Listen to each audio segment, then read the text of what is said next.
পাচ্ছেন বাড়িলতি রাজকুচি একের অরিজিনাল জাতের প্রচুর পরিমাণে লতি এসেছে। এত লতি এসেছে যা কল্পনার বাইরে।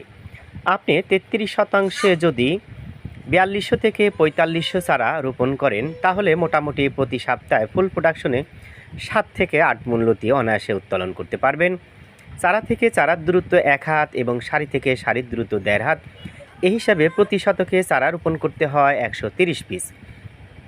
আর চারা থেকে চারার দূরত্ব 1 ফিট এবং সারি থেকে সারির দূরত্ব 2.25 ফিট।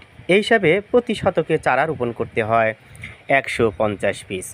প্রিয় দর্শক, ভালো বীজ ভালো ফসল, কেবল সুস্থ সবল বীজ থেকে সুস্থ সবল ফসল আশা করা যায়।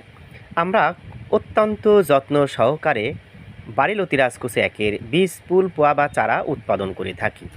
আপনারা দেখতে পাচ্ছেন আগাছা মুক্ত পরিবেশে আমরা বাড়িলতি রাজকুচি একের বীজ উৎপাদন করেছি।